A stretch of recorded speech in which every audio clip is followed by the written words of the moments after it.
This is Ari Robinson of Love Lulu Creative, a podcast that supports and celebrates artists and creative entrepreneurs while giving back to the community in a unique and meaningful way. This is episode number 31, and I can't think of a better way to end 2019 but with the most beautiful, joyful, colorful artwork of the very talented artist, Ari Robinson. I met Ari because of her other business, which we talk a little bit about on the show today, which is also very, very interesting. And when I discovered that she was a really incredible artist, I was really excited that she was going to let me get to chit chat with her today. So I hope that you guys will enjoy this episode. I also hope that you have a very wonderful holiday season. And I thank you so much for supporting the arts.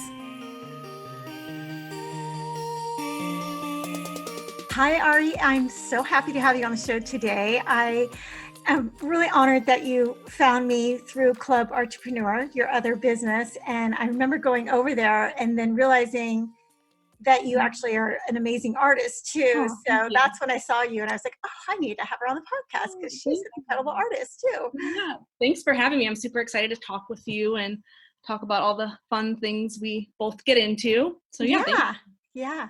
So you are all the way in Florida, on the other side of the country. Yes. Can you tell me, did you always grow up did you grow up in Florida or? I've been here, I would say most of my adult life. I was born in Buffalo, New York, but I moved from there. I think I was like 8 years old down south. So I spent most of my schooling and most of what I can remember, down here in Florida. So where did you go to school and where did you go to college? I actually went out of state for college. I went to a school called Lindenwood University, which is in St. Louis, Missouri. They had a really great art program. I was really happy I ended up going there. And it was great. I loved being there, but it wasn't anywhere I wanted to stay forever after graduating. The snow was just something I don't miss scraping off my car every morning. So moved back down to St. Petersburg area, which is close to Tampa, where I went to high school. And it was perfect because it was close enough to where home was, and it's just becoming such a big art community. And graduating college, figuring out what you want to do, I was like, well, I'm bound to find something down there. That's how we found St. Pete. Okay, so did you always want to be an artist, or when did that kind of have that aha moment for you? That aha moment really didn't come to me till I started college. So I did go to school for fine art and studied studio art and art history and all of that, but I didn't start right away. So my first semester, freshman year, I was actually a psychology major. And I know. And then I think I realized that's when it stopped me. And I was like, wait, what do I want to do with this? And I'm not enjoying school. So I made a switch, but to kind of connect where art came from. I've always been really creative my whole life. I was actually talking to my mom this morning because I knew we were going to be talking. And she just said, there wasn't any memories that she has that we weren't always making things together. For Christmas every year, me and my sister would get a big box that would always have so much stuff in it, from clay to paint to googly eyes and pipe cleaners and just things to make. So I always grew up really creative. The googly eyes. That's the necessities. That was a good mama. She gave you lots of stuff to grow your imagination. Yeah. And I was just always building things. I even remember with my friends when I was younger, probably in middle school, probably maybe even younger than that, where we'd go around the neighborhood and collect wood and build these clubhouses, and I'd be using legit, saws and straight, drills and everything at a young age. So I always liked to get into something and be constantly doing something with my hands. And then high school, I was always involved in a lot of sports. So I still kept the creative side, but I really only had one art class in high school, which usually surprises people. And then that led to college, which, I ended up finding art, and I'm so happy I did. The thing that strikes me the most, well, there was two things about your artwork, and I'm apologizing to everybody with my raspy throat right here. But the two things that really stood out to me are your use of color is just pretty mind-blowing, and how you're creating your artwork. It took me a long time to look at it, to figure out what I thought it was, like poured resin at first, like poured paint. but could you explain a little bit about the process of how Yeah. you actually create your art pieces? Yeah, for sure. So you're pretty close. I do use resin more so as a finish to the collages. But the collages they're all done on wood panels I built. And I start by doing like a fluid acrylic, every now and then watercolor, but mainly fluid acrylic on like a Yupo paper, which is a plasticky paper. Hmm. So I start by doing original paintings, and then once those are dry, I cut those up and then rearrange them to make a new composition. So using the collage technique, and then once I get that composition, I top them off with the resin. So that's how those are built. And then you might have seen the installations I do as well, which are usually pretty large sculptural installations made out of wood and aluminum rod. Oh my gosh. So that saw you had when you were a kid, Yeah. that experience came in handy a little bit later. I know. I definitely can find where I got the more sculptural background from, for sure. That's so interesting. I've never even heard of Yupo paper. How do you spell that? Yupo.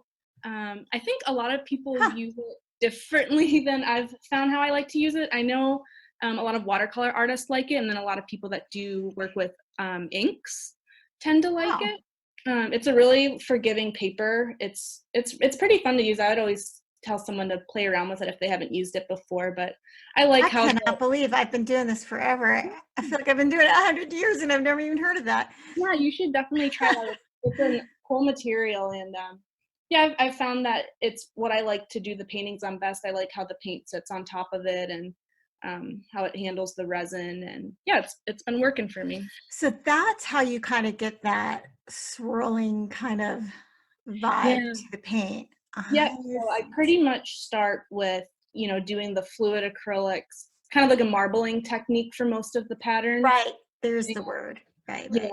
so marbling patterns and, color palette, trying to make them look a little different, and then from there I'll cut those up and see where they fit within the piece. So how did that start for you? I mean, that's a Yeah. really unique process. Yeah, so it's funny because when I look back at my art career so far, and back when at the work I was doing in college, you can really see a clear like evolution of it happen throughout Yeah. the years, which is fun. So I guess where the collage techniques started came from when I was in painting class in college. I think it might have been maybe my junior year of college.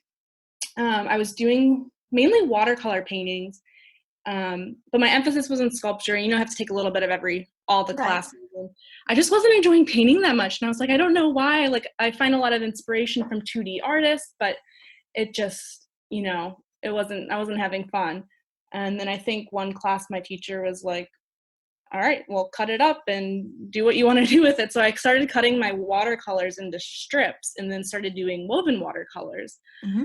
So it it worked better for me. I was able to paint, but then I still had to like cut it up and then do something different with it to be happy with it. And I guess from there I did that kind of body of work till I graduated, and then I saw, my installation work was a lot more fluid, and it just didn't So connect how did you with get into doing installation work? Like, So in college, my emphasis was in sculpture. oh, So okay. after a couple, projects and assignments, I just kind of, I had done my first installation. I was like, okay, this is where I want to focus. Like, this was fun. I really enjoyed it. And I just had so many more ideas. Um, Mm. so to get back to like where the collages are at now was kind of a jump from the woven watercolors and me wanting those to have more of like a fluid shape than the harsh like woven, more angular shapes, just to kind of reflect each other better, if that makes sense. And Mhm. then I started cutting out more of like the little kind of like mountain landscape dreamy type scenes that I think you can see in Yeah. the installations as well. So I wanted to connect those a little more. It, and okay. Sorry, I Where know to that's go? not I mean, this is out of my realm, so this is all kind of interesting stuff for me for sure.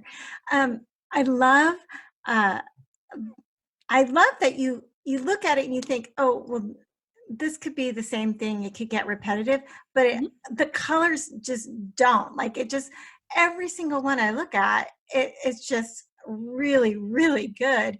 And Thank you. what's really good is that just that connection of that vibrancy of the colors working together so well. And Thank you. the fact that it's not like so overdone where it becomes competing with how pretty the colors look together. Does that make sense? Yeah, thank you so much. And that's the thing too, like, as you're an artist as well, I'm sure you get stuck where you're like, okay, I kind of want to do something different. I've been doing this for a while. And every now and then that bounces back and forth in my head because it's, good to do new things. But with all the colors, I haven't gotten bored with it yet. So Right, right. sticking I with it. can absolutely see that. Okay.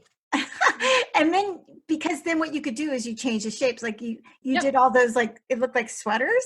Is that correct? Yeah. So there was one. There So awesome. I love was Yeah, so that was a local artist to the St. Petersburg area has a gallery. He does like themed shows every month, and November that. was sweater weather. So every artist got one sweater, and we got to do our thing on it. So I had that one sweater where I got to do the collage technique on it and coat it with the resin. It was a really fun kind of project to have.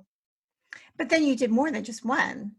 No, just one sweater, but I think there was a lot of sweaters. So like everyone just looked Oh, the exact same I size and see. I shape. see. But yeah. Oh, God,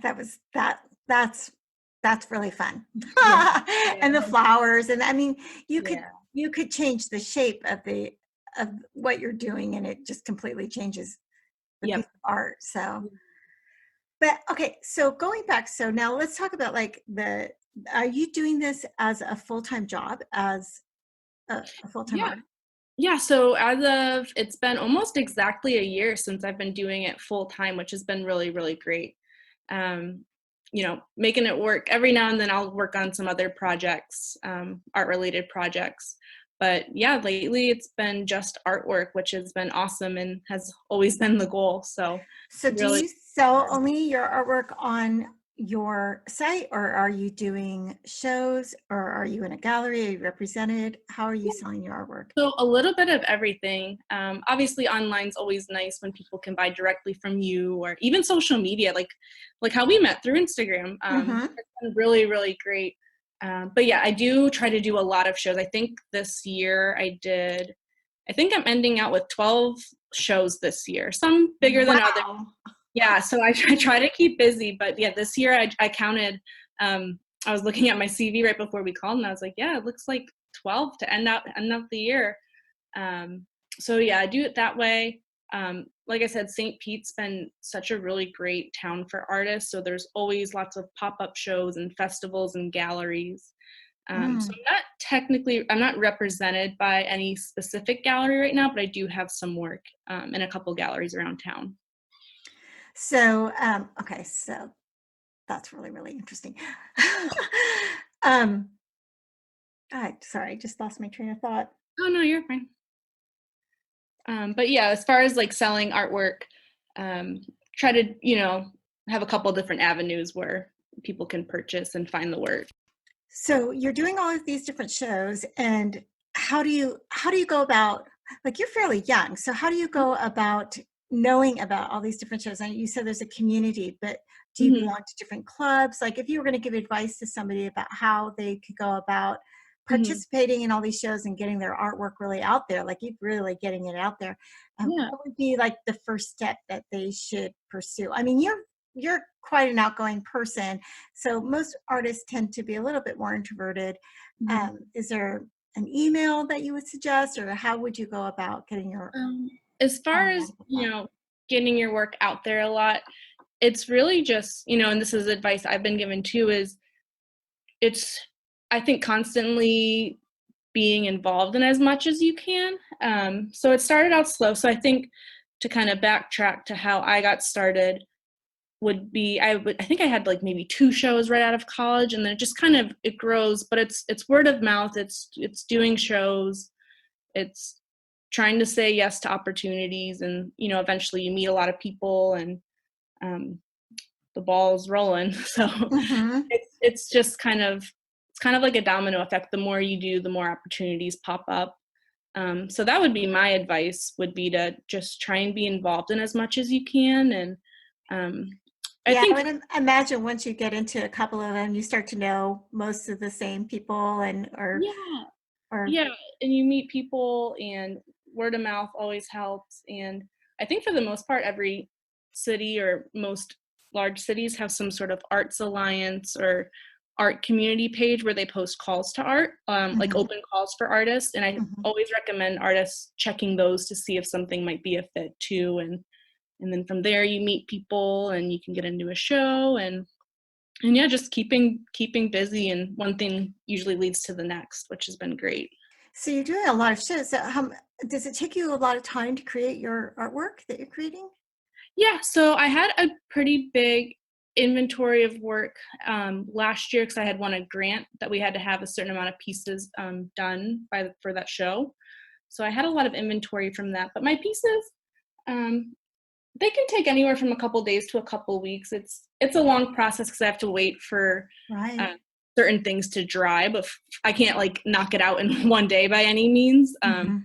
Because the paint needs to dry before I can cut the paper, and then once that's done, it needs to dry to the board, and then for that to be done, the resin takes about 24 hours to cure. Um, So but yeah, do you work on like multiple pieces at the same time? usually yes. I think like right now I have about 3 things going on right now, which is nice. Like I said, I can't, there's certain times where I might only be able to get 2 hours of work done before it's just done. It needs to dry before I can move on. So it's good to usually have a couple projects going on at the same time. Mhm. Oh. Ah, you're young and a lot of energy, which is what you need. Um, Yeah, I it's also been busy. I also noticed that you've done some packaging. Can you tell me a little bit about that? It looks like I saw a really beautiful wine label on Oh, your thanks. Instagram. Yeah, so the wine label that was actually back from 2017 for the Beaujolais Nouveau bottle, and then last Thursday was Beaujolais Nouveau Day. So once a year they come out with this wine, and 3 years ago, I think 3 years ago, 2017 was the first time they did this competition um, for artists to submit to be the label for that year's bottle. So I saw an opportunity, and I was like, all right, I'm going to submit and we'll see what happens. And I ended up winning. So that was a really, really cool experience. Hmm.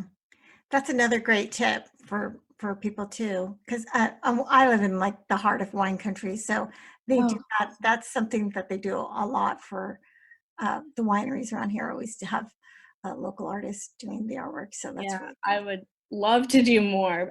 So that was a one-time thing. Like I said, I'd love to do more, but it was a really cool opportunity, and to go into stores and see your artwork on shelves where there's not normally art, like in your grocery store, was really fun.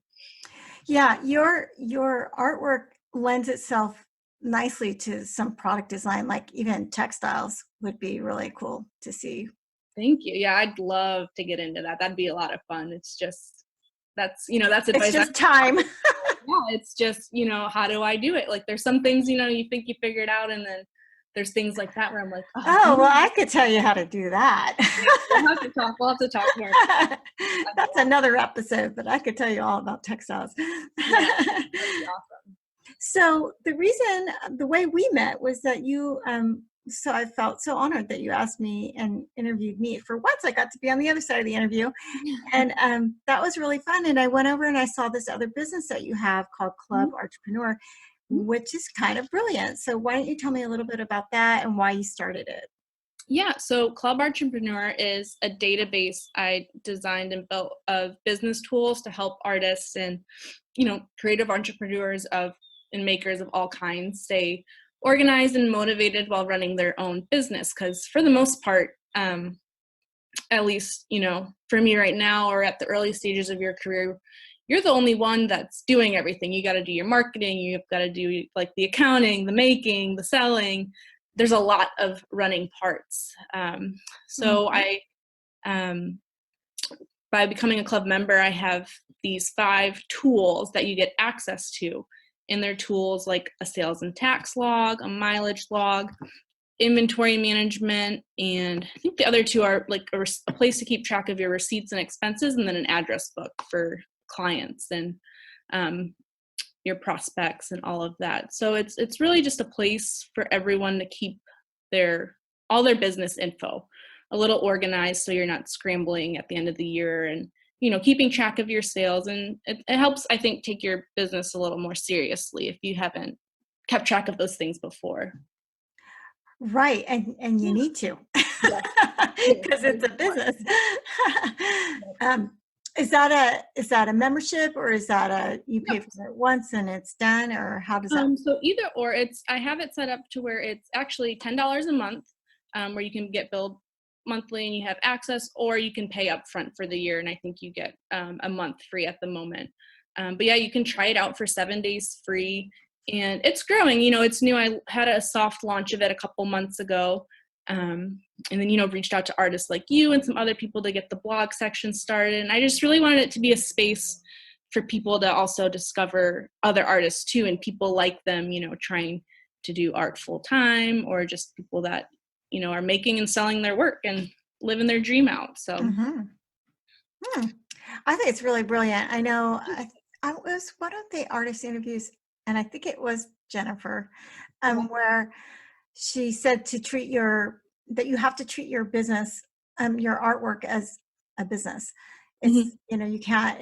It's one thing to go and create all day, but you do have to track your expenses and understand how to, especially when you have people coming to you and they want to perhaps wholesale, or a gallery wants you. So you have to really know what your numbers are for it to be something that you can actually make a living at.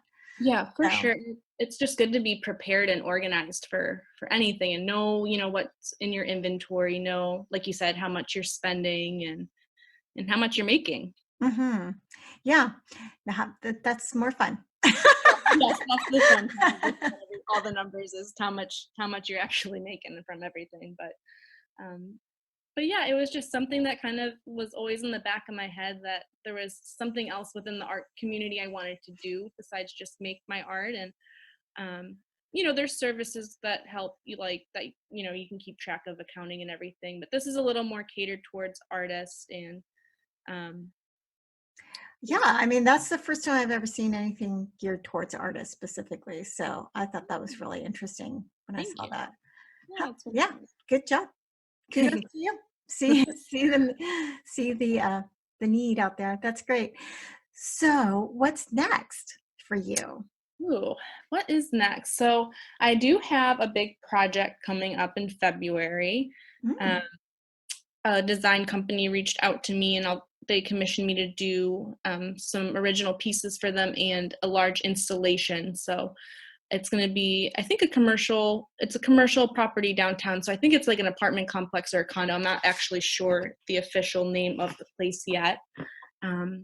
So just working on that, and just trying to stay busy, looking for the next thing always, and keeping on making artwork. Is that an interior design firm that reached out to you?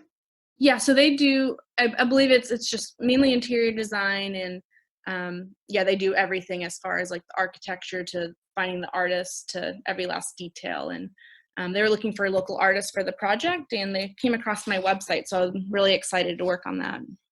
That's another really good tip for young artists that are starting out there, is to reach out to interior designers, because I was an interior designer for many, many years. I still am on the down low. But that's one thing we're always looking for, is art for our clients. And especially, I always personally, because I'm an artist, try to use a local artist whenever I can to create. So that's really good. I was wondering how they found you, but you said they just came across your website. Interesting. My website, and I'd love to work with more interior designers too, but it's a matter of finding them, and just how do you reach out? How do you, if they already have a lot of artists, how do you persuade them to take on a new artist? And they're all on Instagram. Yeah. So, the ones especially that would gravitate towards your art, you could see it in their designs. Those are the ones I would approach.